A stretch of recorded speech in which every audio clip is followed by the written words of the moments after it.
Hello，歡迎嚟到烽煙四起啊！又係我哋獨力主持二人組，我係即將踏入30歲嘅 Wilson，我係30有一嘅 Buster。係啊，係啊，咁啊嚟到差唔多10集啊，你件衫又發生啲咩事？因為今集並不是某公共交通營運商嘅題材，所以我需要遮咗呢個 logo 佢。咁睇嚟你係需要嗰個，即係需要呢隻狗，又或者係需要。我依家有 iPad，佢頂到嘅，視覺上頂到嘅。好，係頂唔到iPad 頂到 iPad 頂到，好，繼續。歡迎 sponsor，都雖然我哋呢一季剩翻10集，咁但係咧其實我哋都有其他節目嘅，同埋或者有下一季啦，係啦，咁啊大家可以聯絡 HK Daydream 嘅小編咧，咁佢就好歡迎大家 sponsor 嘅，係啦，但係因為畢竟咧，我哋獨力主持二人組咧，即係獨力主持係義務嘅啫，咁所以咧我哋係唔 suppose 有任何嘅商業嗰啲，係啦，好似唔應該有商業，我幫拖嘅啫，總之係啦，有廣告歡迎揾翻 Daydream 小編，同埋因為咧。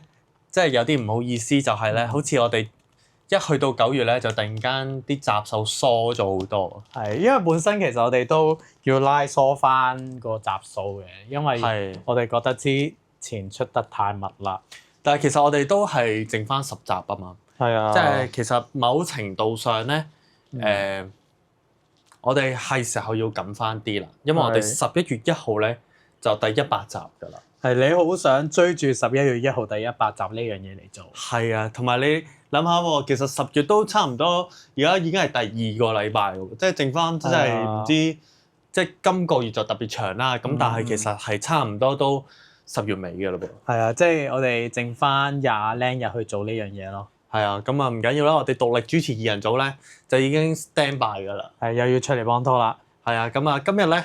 我哋要講嘅咧就係30歲啊，呢個概念啊。係，因為咧點解會話佢係一個概念咧？就係其實咧，因為我都就嚟30歲啦。係，即係如大家所知，大家有睇過 KMB 高。得你一個20字頭啊嘛，知㗎啦。因為咧 KMB 高咧又提我猜一猜話咧，佢其實咧原來咧 KMB 高咧係已經去咗6K 嘅播放量啦。講清楚啲，係我哋 HKD Gym 出嗰條 KMB 高綜藝咧。已經有6000K 嘅 views 啦，係可喜可樂，可喜可樂，可口可。我冇講嘢。sponsor，no sponsor，no sponsor。係啦，即係順便提一提咁樣。但我真係好想攞支嘢飲。哦，你攞啊？係。咁其實作為一個已經有3張嘢嘅男人咧，我就覺得即係好似不聽老人言嘅感覺又出咗嚟啦。係我唔聽老人言嘅感覺啊！點解咧？因為咧，原來大家即係可能都會聽過啲前輩話啊，你要點啊！如果唔係大個咗咧，你就後悔啊！blah blah blah，其實又係真地嘅，因為你唔去到嗰個年紀咧，你係唔會 feel 到嗰個變化係幾咁明顯啊！我覺得所謂嘅不聽老人言咧，係講緊，即係喺某啲事情上，你應該要聽下佢哋嘅意見算啦，即係唔即係某啲事情上，你應該要聽佢哋意見，即係例如創業，咁佢哋本身已經行過一條路啦，咁你就應該要聽下佢哋嘅 opinion，因為佢哋有做過呢件事。但萬一你做緊一件你未做過嗰件事嘅嘢咧，咁你就只可以做參考咯，你要好努力咁摸索咯，唔係話唔聽其他人點講，但係你都要知道，有陣時佢個經歷未必係 exactly 你將要行嘅路咯，咁你就要知道，有啲位係真係要自己諗咯，即係例如咧，例如做 gym 咁，咁其實唔講讀書，齋講做 gym。你做 gym，你做嗰啲器材，做嗰啲動作，咁其實你應該係即係你上網睇 YouTube 啊，你都係聽緊啲前輩分享㗎啦。係啊。咁其實即係你做任何一件事啊，都係有前輩嘅分享，佢先至可以達落嚟㗎嘛。咁所謂嘅不聽老人言，吃虧在眼前就係呢啲咯，即係你又唔去睇下 YouTube 啲人嘅動作，你又唔去揾啲健身教練，然之後自己亂咁做衰咗，係啦，做衰咗，咁就係吃虧在眼前咯。係啦，明白。咁呢個就係我覺得呢一句諺語啊所帶嚟嘅嗰個意思。冇錯，係。其實30前後，你問我覺得有啲咩分別咧？講緊其實係呢件事咧，唔係話你一到30歲啦，你所有嘢就會突然間叮一聲有個變化咁樣，而係講緊可能你到27、8歲開始咧，你就會覺得自己例如啲身體機能啊，又或者心態上邊有啲思想上邊啊，有啲信念嘅嘢咧，你係會慢慢變啊。係，即係你會覺得以前後生有好多唔同嘅 creative 嘅諗法啊，跟住去到某個年紀，你就會發現呢個人性嚟嘅，你係會變得越嚟越穩重啊個人，咁就會你 mindset 上邊係會有即係有啲唔同咯，思想上嘅轉變。係啊，即係可能你會側重咗另一方面嘅嘢啊咁樣咯。其實我覺得好合理啊，因為咧，即係我星座學上咧，即係有講過一樣嘢，就好似係叫土星回歸。係。咁然後咧，就 around 喺你29至30歲之間發生嘅，即係任何人都會有。咁啊，籠統啲嚟講，即係我嗰陣時 get 到嘅意思咧，就係話咧，你29到30歲咧，你就會發生一件令到即係定到你30歲啊，就會定，即係例如我29歲，我想轉工，即係或者轉行，就會喺29至30歲呢個時候發生。咁然之後咧，佢就會定到你未來呢10年嘅一個方向咯。即係可能有啲人，即係例如我有個舊同事，佢其實係29歲轉過嚟我而家公司度做嘅，一做就做咗差唔多10年啦。咁即係意味住咩咧？意味住佢就喺29歲嘅時候做咗呢個決定咯。雖然佢而家即係佢之前份工唔係做呢行嘅，咁就係因為佢呢個決定，佢未來呢10年就係咁樣嘅方向咯。黐線！依家 Google 嘅 AI 真係好鬼勁。我打土星回歸4隻字，都唔係啊！我打土星2隻字咋，已經有回歸啊。跟住就一段 AI 同你講乜嘢土星回歸啊。咁嗱，我哋好先進嘅，讀一次俾大家聽，即係大家唔使去 Google search 住，就係佢係講緊咧係第一次嘅土星回歸啊，即係佢係一個占星現象咧，係每29.5年啊，即係啱啱我講啦，29至30歲啦，發生一次嘅。咁佢即係唔係發生 only 一次啦？其實即係 around 你58歲嘅時候就會發嚟多次咯。係啦，咁29.5加29.5即係59歲啦。其實都差唔多喎，因為你59歲你差唔多退休㗎啦嘛。咁你退休其實又係有一個新嘅轉折點㗎咯喎。其實講緊嘅一個現象就係咧，原來土星圍繞住太陽行一圈咧係要大約29.5年嘅。咁所以所謂土星回歸咧，就係呢一個循環啦。咁就當你由出世去到29歲半啦，個土星行咗一個圈啦，咁你就會諗啲人就會話咁樣係咪即係有啲唔同嘅諗法咧？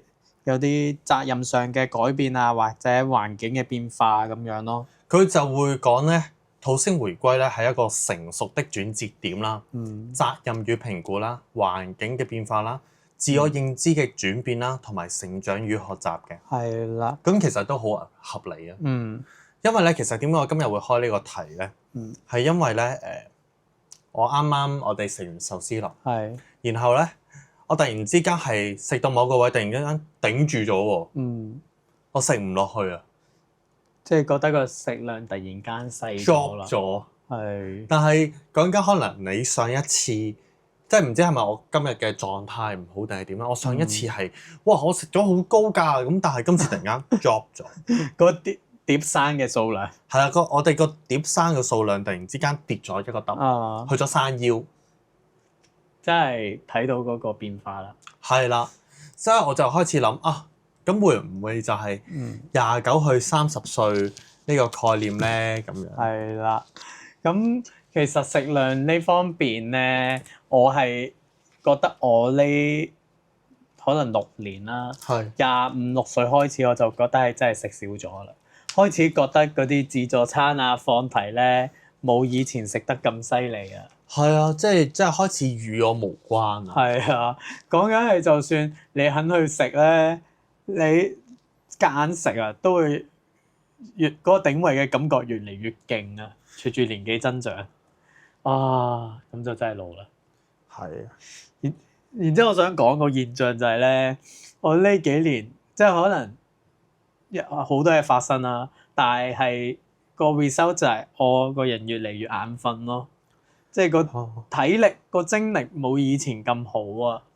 因為咧有過咗25歲之後咧，其實咧你嘅新陳代謝會慢咗，你身體機能咧其實係即係佢係一嚟即高峰啦，然之後去到25歲就即刻緩慢地降落，咁你就啱啱好降咗，可能而家你係一個衰退期咯。但係我哋個衰退期係超級慢嘅，慢到你無感咁滯咯，可能係啦，咁但係就係冇咗嗰個精力去做好多嘢。係啊，即係講緊我以前揸長途車咧，我係即係長途講緊係九龍東入屯門嗰啲長途揸個幾鐘嗰啲。係，其實我以前係唔會瞌眼瞓咯，係即係除非我唔夠瞓啫。如果唔係，其實我係夠精力嘅。但係依家呢一年啦，唔好講到1、2年咁遠，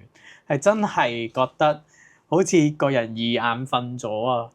即係好似無時無刻都想瞓嗰感覺咯。其實我哋好似之前都有講過類似29到30呢個 topic，咁但係我哋冇講到咁深入，就係話咧，因為就係我哋嘅精神。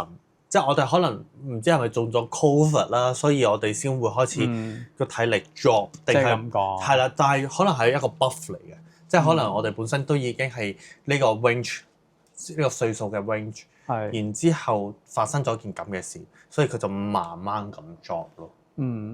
即係有陣時可能就算我哋冇中 COVID。但係到呢個年紀，我哋都會體力下降。會啊，即係好難講嘅。其實呢個世界嘅嘢係你冇得話啊。如果咁就咁，你現實發生咗就係發生咗啊嘛。係啊，所以我又覺得係無可避免咯。所以即係我覺得29去30歲嘅，即係25到30歲啦。我第一個轉變就係。大家嗰個體力咧係 drop 咗，係啊，係真係即係例如我哋即係 KMB 高之前有一集我哋又係暑假之前有一集，阿 Andy 睇翻話，哇！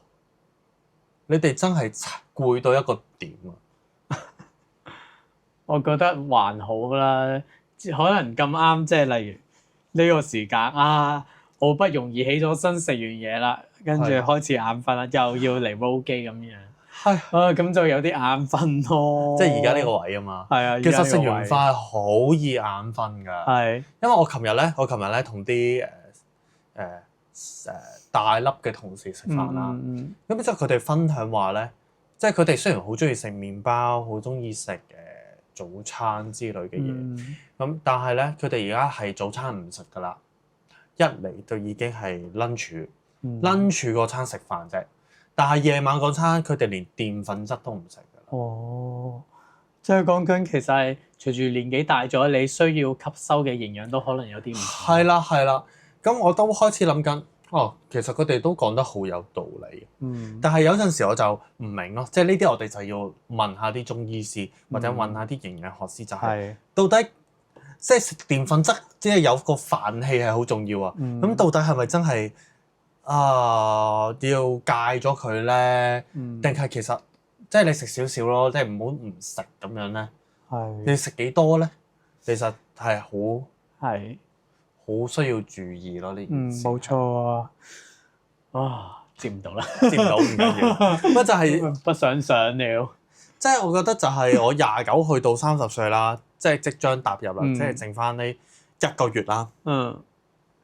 都冇啊，其實都冇啦。我哋而家10月頭啦。10月頭啦，其實剩翻唔夠20日啊。係啊，我就 feel 到我呢個身體嘅變化，就係我食壽司嘅時候，要嗌少啲啦。嗌少啲啦。即係我體驗到自己呢個變化。同埋咧，即係又咁講啦。有陣時咧，即係唔係話嗰個佢啱啱 AI 都有講啦，土星回歸其中一樣嘢就係成熟的轉折點啦。咁我都 feel 到我自己係未嗰個真係成熟透嘅。有啲成熟嘅人咧，其實佢而家已經係可能已經唔係拍緊 daydream 噶啦。即係可能佢可能就算佢拍片係 for work 嘅，又唔係 for fun 嘅。我想講，我 feel 到你有啲窒台長嘅感覺。唔係咪住先，咪住先。你話台長仲拍緊 daydream 啊嘛？即係成熟嘅人就係為工作而拍片啊嘛，我哋唔係啊嘛。我哋係 for fun 嘅，咁但係我都信台長係 for fun 嘅。有啲人我講拍 daydream 咩？係啊，你講 daydream 係 Sally 啊。有我將 daydream 代名詞咗啊，因為我將 daydream 睇到成個 YouTube 咁大。OK， 我哋澄清翻。我深信佢而家喺隔離 chat room 嗰度啊。係啊，就喺度窒翻我啦。係啊，你咪又係拍緊 daydream。我 for fun 嘅。咁開心嘅，因為我 for work 嘅話咧，我會俾人告嘅。係，我係 for fun 嘅啫，我係 for fun 嘅啫。冇錯。係啦，講明先，我哋係冇錢收嘅。係啊。係啦，即係 Andy 台長連嗰個 D 分啊都冇俾我啊！嚇，真咩？呢啲後話啦。後話。咁即係。我就係想話，就係有啲人咧，可能成熟嘅人啦，佢而家已經 plan 好晒，佢已經係結咗婚生咗仔啦，即係好多。我深信你都好多同學已經係人生規劃嗰啲，已經係結咗婚啦。都有啊，係啊，有啲仔女都講緊6、7歲啦，黐線。係啊。有個我記憶中好似已經去到10歲添。差唔多。11、12歲。差唔多啦，差唔多都係嗰啲位。11、12歲即係咩意思啊？即係 Form 1、2啦，即係一個踏入青春期嘅開始。但係我哋已經係我哋啱啱可能大學畢業，人哋已經生咗仔啦。係啊，即係我咁嘅比喻咯。我有個回憶就係我10年前聽到啲人話，其實我都好耐都冇做過中學生啦，即係啲演員分享，我都好耐冇做過學生啊！哎呀，好懷念中學回憶啊！呢一句 call 啊，我仲記到而家。之後咧，我就讀完中學啦，讀大學啦，即係大專啦。我都仲為我自己做到中學生都唔覺得好稀奇嘅，因為我始終距離呢個校園生活咧，都只係過咗2年。真係唔好意思。係啦，咁但係咧，轉眼間啊，原來我哋距離呢個校園生活啊，係已經過咗10年啦。哇！好恐怖啊！呢件事時間眨下咁快，我有啲想知其實我哋嘅觀眾係乜嘢嘅年齡層啊？其實可以喺 chat room 度留言分享。即係我唔知嘅啫。Andy 啊，好似有親身接觸過佢哋。係啦，呢個真係台長先知，我哋只係義務性質咁喺度主持下。因為咧我聽過咧，即係例如阿撈啊、銀啊嗰啲，佢哋好似係要翻工嘅。雖然我唔知佢嗰個工作性質係點，但係都大概清楚知道係要翻工嘅年齡層啦。咁唔知大家有冇咁樣嘅感覺，就係咧，即係你去到29歲啊，讀書離我很遠了。係啦，同埋你就會開始真係 feel 到嗰個轉變咯。同意啊！所以話。人係不知不覺間咁會有唔同嘅變化咯。唔好話自己係咩好專一啊，好永恆不變啊，千祈唔好咁講。冇錯，就係最近 get 到呢個 point 咧，就係冇嘢係永恆不變咯。即係 even 你睇嗰套 sitcom，其實嗰個 cast 都唔會永恆不變咯。永遠走咗就係走咗，佢會唔會翻嚟咧？未必，翻到嚟都未必係長住添啊。係有個不斷循環問題。變幻才是永恆咯。即係新陳代謝咯，係啊，點都有新陳代謝咯，係啊，即係冇嘢係永恆㗎，嗯甚至乎係一個地方都未必係永恆嘅時候，咁你何況係一份工，你身邊嘅人同事都未必係永恆咯，係啊，哇！活在當下，即係活在當下啦，係啊，珍惜你依家擁有嘅嘢咯。係啊，即係呢個就係我最近嘅感悟啊。係，咁但係我就唔知各位觀眾有冇對29歲呢樣嘢有啲咩體會？我自己就即係我自己過去嗰10年咧，又可以分享一樣嘢。我自己19歲嘅時候有諗過啊，到底我10至19歲係做過啲咩事咧？係。咁但係我就諗啊，10至19歲就係一個小學生，如果一聲到埋中學啦。係啊，你已經係中學畢咗業，去緊大專嗰啲 level 㗎啦。係啦，仲要我大專畢業係19歲，嗯，係連大專都埋喎，我出埋嚟做嘢喎，即係我人生三大階段都已經係嗰個 moment 發生晒。係20年咯，其實差唔多啦。諗下，當你60歲退休啦，係你20年時間讀書，跟住我40年咪做嘢咯。哇，係好，然之後你已經做咗10年嘢啦，我做咗10年嘢啦。但係你仲有30年捱喎。但係你咁樣諗又好似唔係好遠咯，即係你距離我嗰陣時喺大專買嗰個保險啊，我都已經供咗10年啦。係啊，啲嘢真係無端端望翻轉頭就煮一聲㗎啦，住一聲咁過咯。係啊，就係而家就係我哋兩個老坑喺度話當年咯。係啊，同埋咧，我本身咧，因為其實我10月咧我生日啊嘛，咁我本身就係有諗過啊拍啲片，因為我記得我25歲嗰陣時咧，我係有整到25張相嘅。係。咁我就諗住喺唔係諗住啊，我直頭做咗啦。我係10月1號開始，就每一日出一張相去回顧我呢25年嚟嘅大小意事。係啱啱第25張就係生日嗰日咯。係啦，係幾完美啊！呢個 punch 呢個做法。係。咁但係咧，唔使理我揾部 iPad 頂緊。咁但係咧，一去到30歲呢個咧，我就本身有諗過點樣做咧？係咪應該喺我30日之前開始做咧？但係依家都唔夠啦，都唔夠，即係我發現咪成件事 make sense 唔到啊。係。然後我就唔做啦，即係我就連拍片嗰個力氣都冇，係因為你真係忙咗好多。30歲的感悟就係第一件事，你忙咗勁多。係。然後我又攞咗個傑出員工獎啦。係。呢件事又係，多謝分享，即係為 Wilson 鼓掌。唔講咁多，即係只可以話係多謝同事咯。但係我覺得我要做得更好咯。去 deserve 呢個獎。係其實攞呢個獎好似好開心咁，但係其實背後係唔少嘅壓力咯。係啊，但係即係我剛剛對上一次見我同事攞咧，即係有個 senior 同事攞，係我啱啱入嚟做嗰陣。係有個同事都係 around 30歲左右啦。咁嗰陣時我20歲啫嘛。佢嗰陣時去攞，咁但係轉眼間到我自己去攞啦，我就哇！我又過咗10年啦，係到你啦，終於即係唔知嗰個同事係咪做嗰陣時好似冇做10年咁耐，6、7年左右，但係佢攞咗。咁然後我自己好特別意義啦，10年，30歲攞咗呢個獎，都算係一個里程碑咯。咁但係我自己就好繼續努力咯，只可以我覺得嗰個同事攞到嗰個獎係好值得嘅。但係我自己去攞呢個獎，我值唔值得咧？我仲摸索緊。係啊。但我只係知道我自己係好忙咗咯。同意。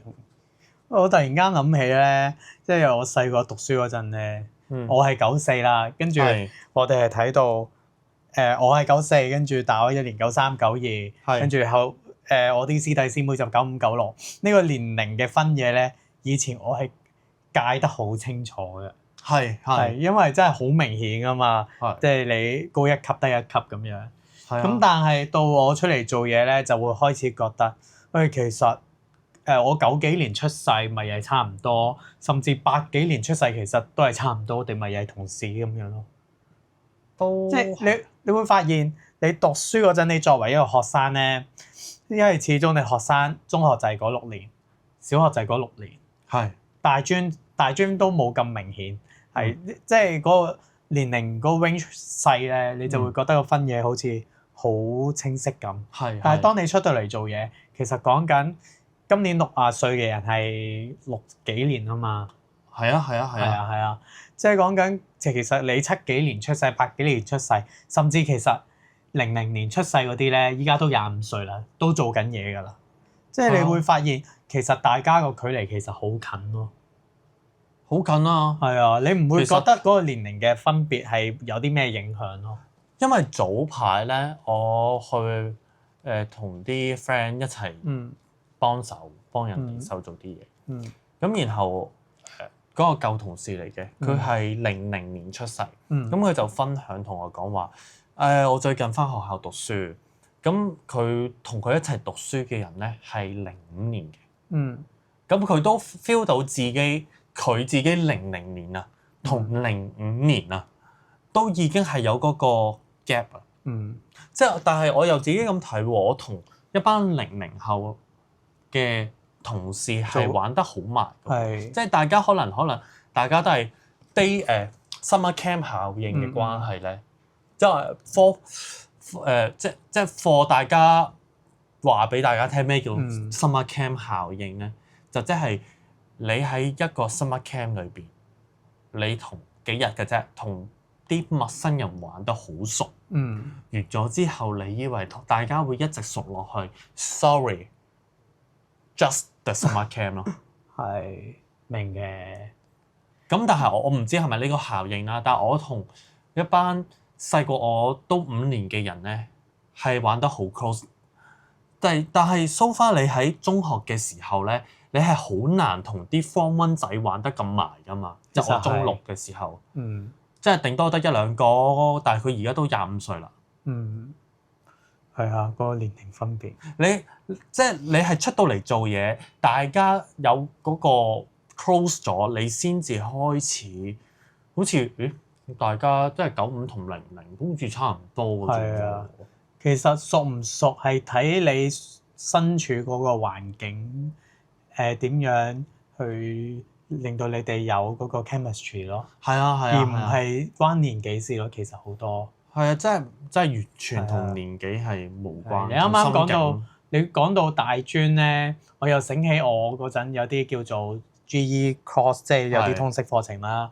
即係總之你4年就要 take 夠咁多個 course 嗰啲啦。係我記得有次我讀。我 take 咗類似 social work 嗰類嘅 course 嘅，咁裏邊有啲同學咧，其實係真係講緊大我差唔多10年。因為佢係exactly 係要讀翻個 social work 嘅 bachelor， 即係學士學位。咁所以佢先翻咗嚟咁樣上堂咯。先至會一齊個 GE course 度出現咯。如果淨講年紀係真係應該爭幾年嘅，但係即係。唔係 Year 1同 Year 4嗰個分別咁簡單，係真係佢係可能差唔多3字頭咁樣。咁但係其實我覺得都係同學咯，都係一齊上堂一齊做 project 咁樣咯。嗰陣時我啱啱去讀 Year 1咧，我哋有個同班同學啊，咁即係佢望落個樣咧，都係姨咁嘅樣嘅。咁但係佢真係我哋同學嚟嘅喎。咁其實去到大專你就會明白咧，嗰個分別啊，就係你咩人都讀得㗎啦。即係你 even 佢可以突破到自己個心理關口。即係嗰陣時我哋都會覺得哇嚇，隔咗10年先入翻嚟讀書咁奇怪。即係我哋會即係嗰個 moment 我哋覺得奇怪，但係而家 moment 就會即係開始諗啦。佢可以突破到自己嘅心理關口，去同一班細自己可能10年、20年嘅人一齊去讀書，讀2年去做 group project。咁你唔可以話你用自己自身社會大學嘅經驗去碾壓佢哋，因為大家學習佢會面對嘅心理關口都係一樣咁大。佢哋要做到嘅目標係一樣咯。可能你嘅背景唔同，但係其實你哋係要諗下你哋經歷過嘅嘢點樣幫助你去完成呢個 group project 啊咁樣。係啊，咁呢個就係我嗰個舊同事佢去讀翻書嗰個諗法咯，就係佢已經唔特登 show 自己有做過呢一行，佢隱藏咗自己，但係佢都係讀翻呢一行嘅書，咁佢就知道邊啲嘢應該要咁樣做，即係佢熟書啲咯，感覺係啦，即係佢費事啲人黐埋去啊嘛，即係覺得你都係因為你熟路啦，我熟路啦，你先黐埋嚟。佢係想可能大家都係一張白紙咁樣入嚟，因為都係我明呢個諗法嘅，係咯，係啦。咁啊，30歲都講到差唔多啦，我覺得，即係其實有排講嘅，因為年齡呢樣嘢，每個人都即將要面對或者可能會面對啦，甚至可能經歷過有啲比較大年紀嘅面對咗，係啦，咁都可以分享下你哋覺得以前嘅你哋同依家有啲乜嘢唔同咗。係啊，咁大家都可以互相交流下咁樣咯。咁啊，今集咧就因為我哋30分鐘都差唔多啦。咁30歲30分鐘。30歲。咁啊，有冇下一集嘅烽煙四起？我哋獨立主持2人組又再繼續講嘢咧？隨機出現咯。就好似乎 Andy 點樣安排呢10集啦，但我哋就定咗1集㗎啦。就係咁啦。好，咁我哋多啲留言，大家都分享下啦。順便儲啲分啊！好，下集見先，拜，再見，拜拜。今集時間係咁多啦，再次喺度感謝支持我哋嘅 D 粉同埋咁多位觀眾，快啲加入 D 粉做會員，直播留言儲 D 分換禮物，同埋大家記得要 comment、like、share 呢條片，仲要 subscribe、follow 埋我哋 HK Daydream 唔同嘅社交平台，撳埋隔離嘅通知鐘仔，有新片新 live 就會第一時間收到通知啦。仲可以去埋我哋 Apple Podcast、Spotify、KKBox 收聽我哋烽煙四起嘅直播重溫㗎。下集再見。